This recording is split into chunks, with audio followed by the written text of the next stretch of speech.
Hello everyone, welcome to this channel. Kindly like and subscribe to the channel after watching this video. Thank you. So in this video, we're going to look at the digestive system, especially the human digestive system. Look at the functions of the digestive system. Also look at the functions of the digestive system organs, the organs in the digestive system. Then also discuss the peristalsis movement of food in the digestive system. And finally end with how the food is flown through the gut or the alimentary canal or the digestive system. Don't forget to subscribe after watching the video. Thank you. So the digestive system consists of collection of organs for chemical and mechanical breakdown of food substance into the absorbable form in the body. So digestion is basically about how the ingested food is broken down to release the needed nutrient which the body needs in their absorbable form so the body can absorb it and use it for its metabolic functions. So from the definition, we can have two types of digestion. We have chemical digestion and mechanical digestion. The chemical digestion involves the enzymatic breakdown of the food in the digestive system.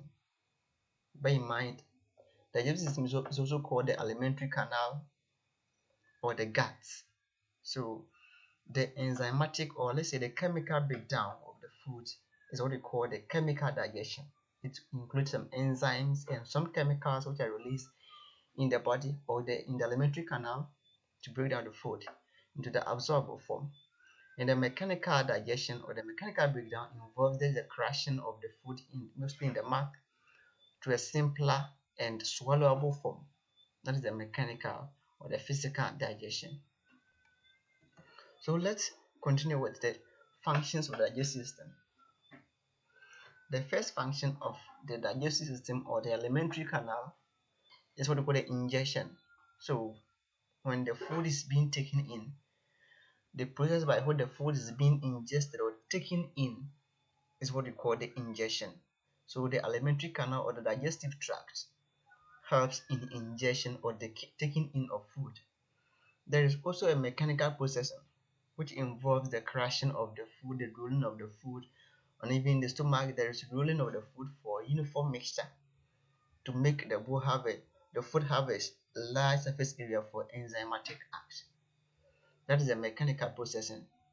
There is digestion proper, which involves the breakage of the foods into their simpler form, carbohydrates to glucose,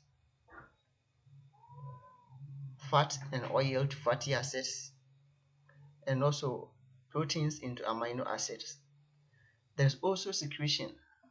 Along the alimentary canal, there are glands that secrete some chemicals, or let's say some juices, which contain some chemicals or some enzymes, which helps in digestion. There is also an absorption, which involves the taking in of the broken down food from the food complex to the bloodstream for use. Then the undigested food comes out of the body by excretion. So these are the 6 main functions of the digestive system, which we are going to look at it in summary in the next slides. So these are the main parts of the digestive system or the alimentary canal or the gut. We can have the oral cavity, the mouth, where the mechanical processing occurs.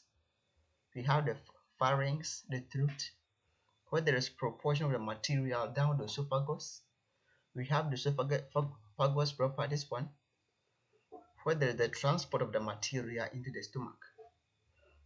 We can have the small intestines, this one, where there is an absorption or chemical breakdown of the food. The stomach, where there is chemical breakdown of the food.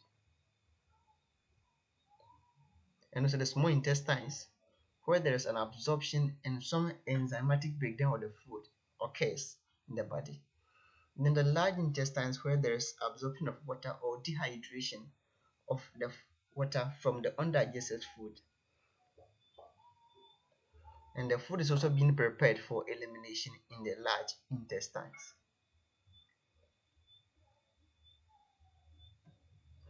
Let's discuss peristalsis movement before we go to the flow of foods. So peristalsis is basically the propel of the food through the alimentary canal. So when the food is being moving through the alimentary canal, there is a propulsion. So there is contraction and the relaxation of the muscles of the alimentary canal. And that contraction of the muscles of the alimentary canal leads to the movement of the food forward along the lumen of the alimentary canal. So here is the lumen and this is the food moving through the lumen. So there's contraction of the food, of the muscles behind the food. That contraction tends to make the food very thin, and the thinning expels a force on the food, and that force tends to pull the food toward. So as it moved here, the force was applied here. It moved here, and the force was applied here. So that mechanical action, which involves the contraction and the relaxation of the muscles of the gut to propel the forward, is what we call the peristalsis movement. Now let's look at the flow of the food through the alimentary canal. When the food is ingested, as we said, the food is being put in the oral cavity where the teeth and the saliva are present. In the stomach, there's crushing of the food by the teeth, and the saliva release what we call the salivary gland, release the saliva, which tends to moisten the food, make the food be able to lubricate, make it soft, and the rolling of the food occurs in the stomach, in the mouth by the tongue. That makes the food very soft. This is what we call the mechanical processing. The teeth tends to crush the food in the mouth, and also digestion of carbohydrates begins in the mouth, where some enzymes are being released to act on some carbohydrates like maltase released to act on maltose. The food is then swallowed down the esophagus, where there is peristalsis that results in propelling of the food down the stomach. So the food after crushing is moved toward down the esophagus, and the food enters the stomach here. In the stomach, there is gastric glands in the stomach that release what we call the gastric juice. The gastric juice contains some enzymes which begins protein digestion and continues carbohydrate digestion. Once again, the gastric juice contains HCl, hydrochloric acid, which creates a good acidic medium or pH for the enzymes to act, and also eliminates all microorganisms which might be present in the food. There is movement and mixing of the food, which you call the chyme in the stomach, and the food is being propelled to the upper part of the small intestine, which you call the duodenum. In the duodenum, the food is mixed with the bile from the gallbladder and the pancreatic juice. This is the pancreas and this is the liver. As the food is about entering the duodenum, the liver tends to release a bile, and the bile is stored in the gallbladder.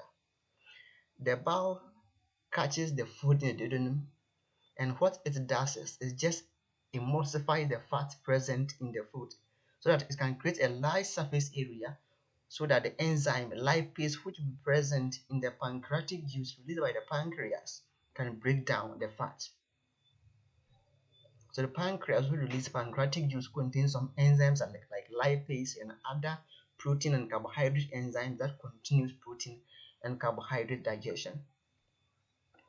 When the food leaves the upper part of the small intestine, which you call the duodenum, it enters the lower part, the ileum.